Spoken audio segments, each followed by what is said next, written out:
Bom dia, todo mundo aí tranquilo em casa. Infelizmente não podemos fazer aquela aula presencial, mas o importante é que a gente tenha a nossa saúde em primeiro lugar, tá bom? Então, nossa saúde em primeiro lugar, em segundo lugar, nosso conhecimento. E vamos para a aula de hoje porque nós temos aí uma atividade que eu passei para casa e eu gostaria que vocês, até para ganhar tempo, vocês acompanhassem as instruções, tá bom? Porque ela é tipo assim uma atividade que vai ser, vamos dizer que vai valer alguma coisa pra gente colocar no na nossa nota, né? Vamos colocar desse jeito. Então é o seguinte, ó. Nossa atividade aqui do ensino médio, nós temos aqui algumas imagens que sempre gostam de surgir em provas e também nas nossas atividades, a gente já está sempre colocando. Deixa eu apresentar logo aqui as imagens para vocês, ó. Aqui são trincheiras, né, ó.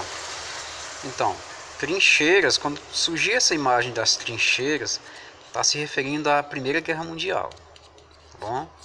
A imagem das trincheiras foi uma guerra, foi digamos, foi a segunda fase da Primeira Guerra Mundial. A primeira fase foi a movimentação, a segunda fase foi as trincheiras, e a terceira fase foi a entrada dos Estados Unidos nessa guerra. Pode perceber nessa imagem aqui.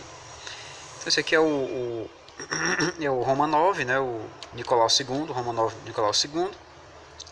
Ele governava a Rússia antes da Revolução de 1917. Como nós sabemos, aí os países estavam todos em guerra nesse momento, né? E o Nicolau II acabou sendo executado pelos bolcheviques, né? Tá bom? O século XX começa assim, né? Dessa maneira que vocês estão vendo aí. É importante você estar sempre lembrando que desde quando começou o século XX até 1914 era um momento de paz, era um momento de uma relativa paz, porque aí os países começaram a se organizar em alianças militares e passaram a ficar cada vez mais violentos, né? Fabricando cada vez mais armamentos, enfim. E dessa maneira é a primeira pergunta aqui da atividade. Ó. Quais países que faziam parte da Tríplice Aliança? Quer dizer, já começavam a se organizar em alianças militares antes da guerra começar aqui, ó, viu? Então, quais são os países que faziam parte da Tríplice Aliança? E a questão número 2 pergunta, quais países faziam parte da Tríplice Entente? Entente quer dizer acordo em francês, tá bom? Tríplice acordo, tríplice entendimento, algo desse tipo aí. Então você já começa a entender que a França fazia parte desse aqui, ó. Os outros dois são. Você tente lembrar dos outros dois. Tente lembrar desses três aqui. São três países em cima, três países aqui embaixo na Tríplice Entente. Tá bom? Vamos organizar nosso raciocínio aí, tentar lembrar um pouquinho. Qualquer coisa vai no livro. O que podemos compreender sobre imperialismo, né? Que é uma questão bem peculiar e interessante, porque em todo lugar essa questão ela vai surgir, ela vai aparecer. Ela já apareceu no Enem de 2020, já apareceu alguma coisa a respeito disso, viu? Essa palavrinha ela foi uma das grandes responsáveis pela guerra, viu? As duas guerras mundiais que aconteceram aí no mundo. Você imagina aí um país, por exemplo, um país A, e imagine aí um país B e um país C, né? O país A é muito desenvolvido, é forte militarmente, tem uma política muito voltada à expansão, né? O que é expansão? É querer se expandir, né? E acaba, digamos assim, anexando o país A e o país B a seus domínios, né? Esse domínio pode ser um domínio econômico, viu, gente? Pode ser um domínio cultural, por exemplo. O produto daqui só pode ser vendido acolá. O pessoal adora o produto, acabou colocando na cabeça que o produto do país A é melhor do que todos os outros. Pode ser um domínio militar. Um exemplo aí, o Japão invadiu as Coreias, né? Invadiu a China depois. Pode ser uma influência até política, colocando assim aqueles países para obedecer a legislação desse país aqui. As leis aqui vão funcionar também no país B e no país C. Quer dizer, o imperialismo é tudo isso. É uma anexação política, uma anexação militar, uma anexação econômica, uma anexação cultural. Tudo isso aí define o imperialismo, tá bom? A Bela Época que eu acabei de falar no comecinho da aula. Você imagine essas... Tente lembrar do que eu acabei de falar dessas datas aqui, tá bom? E você descobre o que é Bela Época. A palavra em francês aqui, époque, né, ó. Isso quer dizer que na França o modelo maior do mundo era o modelo francês, né? O pessoal curtia muito o modelo francês de viver, enfim, o modelo era o francês. Depois da guerra, o modelo passa a ser o modelo americano, né? O modelo dos Estados Unidos. Quem vai ditar as normas agora, as regras e os costumes é o pessoal dos Estados Unidos. Isso que vai, digamos assim, se chamar a Bela Época, acontece nessa data aqui, ó, de 1901 até 1914, antes da guerra começar. E você vai dizer o que é, você tenta definir o que é isso aí, tá bom, pessoal? Aí tem a quinta questão, ó, a quinta questão, o que foi o revanchismo francês? Deixa eu diminuir mais aqui. Espaço para colocar aqui a questão.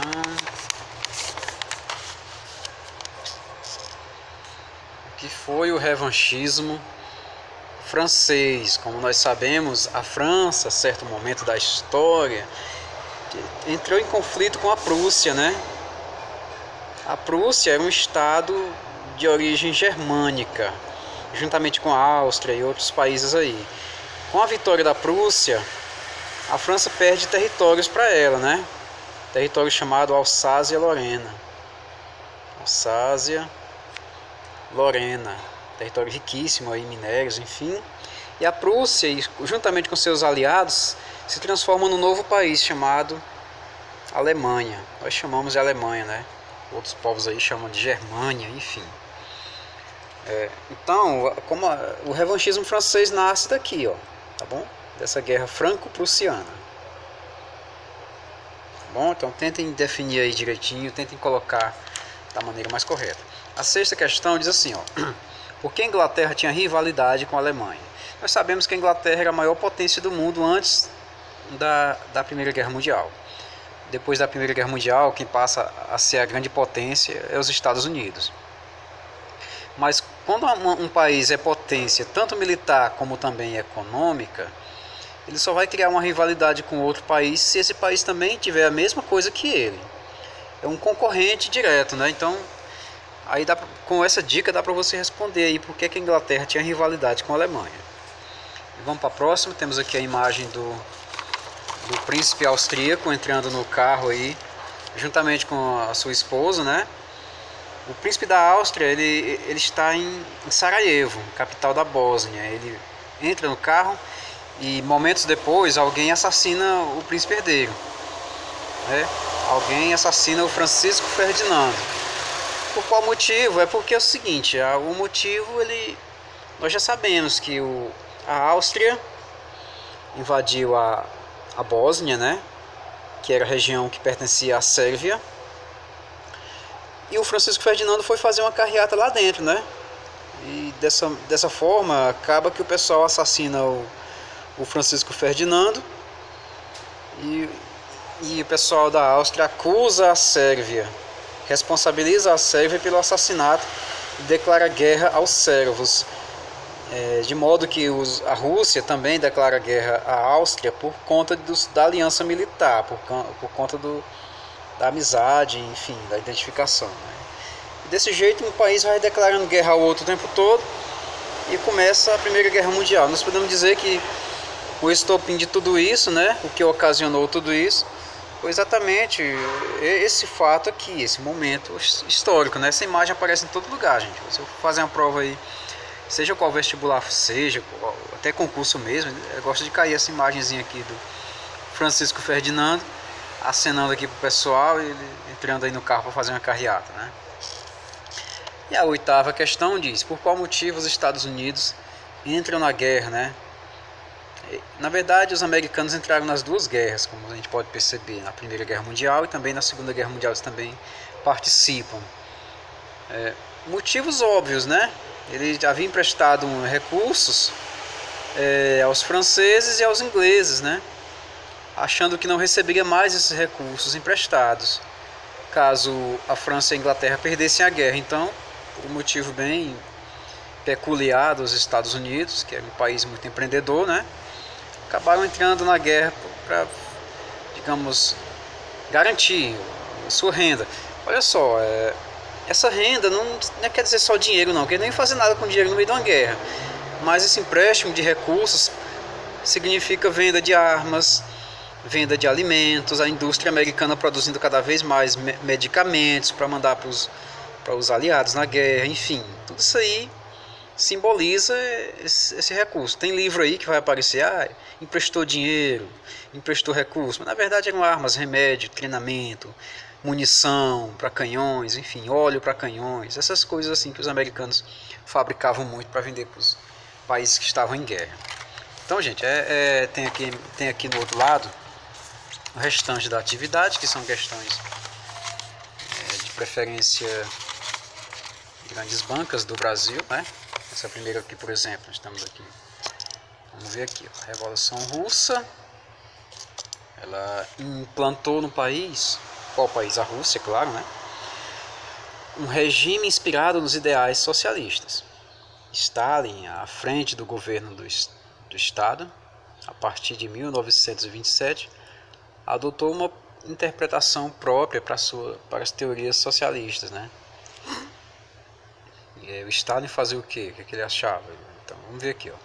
Pretendendo o desenvolvimento em larga escala da indústria e a transformação da União Soviética em potência militar, Stalin, entre outras medidas, decidiu-se pela regulamentação do Estado sobre a pequena e média indústria alimentícia. Não, gente. A indústria que o Stalin apoiou não era alimentícia, era indústria pesada de armas, tá bom? Letra B. Cobrança de impostos sobre a produção agrícola, pela requisição de gêneros alimentícios e pela captação de investimentos no exterior, não. E faz isso é um país capitalista. O Stalin não era capitalista. Coletivização da agricultura, cujos produtos eram vendidos pelos estados por altos preços, para que desse modo fosse gerado capital. Não, capital não, gente, viu? As questões estão aí sendo eliminadas por conta de erro de entendimento. Sobrou a letra D, né? Requisição ilimitada e arbitrária de produtos agrícolas, realizada pelas tropas de choque, pela adoção de liberdade salarial e de comércio. Não, também não é essa daqui não. É essa daqui mesmo, gente, ó. Tá bom? Fiquem com a letra C, que é a mais correta daqui. Isso aqui não... comércio não dá certo com... Assim, essa questão ela é muito confusa por conta dessa última aqui, ó.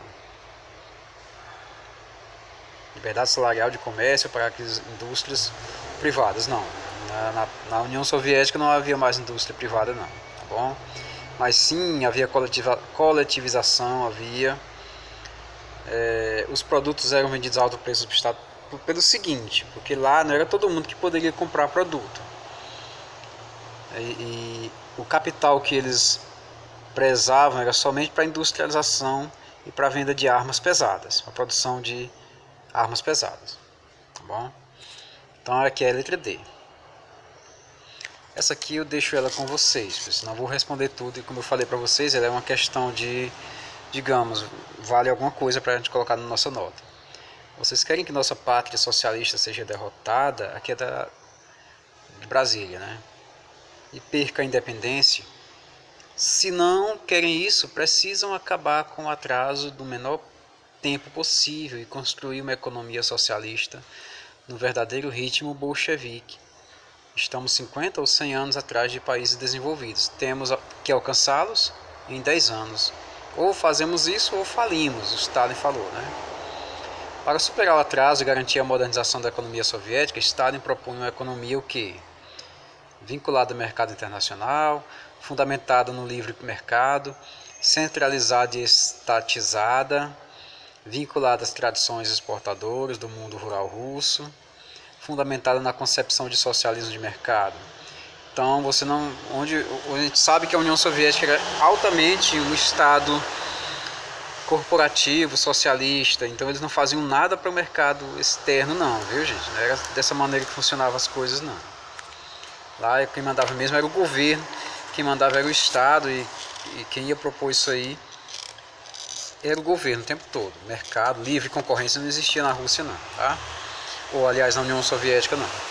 Naquele tempo do Stalin já era a União Soviética. No século XVI, Nicolau Maquiavel produziu uma separação entre política e moral. Para o pensador florentino, importava mais a conquista e a manutenção do poder que os meios usados para essa finalidade. Ao longo da história, inúmeros políticos colocaram em prática os ideais de Maquiavel. Um exemplo desse tipo de prática foi o quê? Jansenismo, stalinismo, bovarianismo ou dadaísmo. Maquiavel é aquele cara que fala que o Estado tem que ser forte, né? Que o governo tem que ser um governo muito rígido, para que não dê brecha, para que outras formas de revolta possam surgir. Então, se você entendeu como foi o governo do Stalin, você acerta a questão. E a quarta e última, que vocês vão responder de acordo com essas dicas aqui.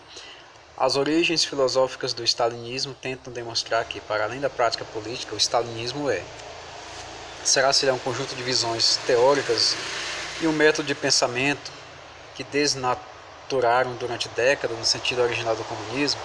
Será se o stalinismo é um conjunto de visões teóricas e um método de pensamento? Então você vai encontrar aí a questão que leva mais rigidez no stalinismo. Que todas são muito semelhantes, mas tem uma que leva assim, o stalinismo a um poder absoluto.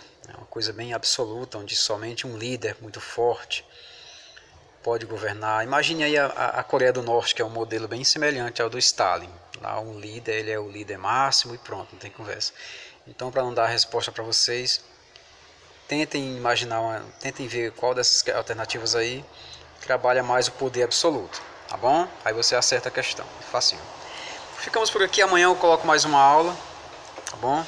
Onde nós vamos discutir agora sobre os novos tempos pós-guerra, onde, apesar de ainda existir a União Soviética, a crise da década de 20, ela deve ser discutida. Então vamos ver amanhã essa crise aí, tá bom? Então um grande abraço, tchau, até logo.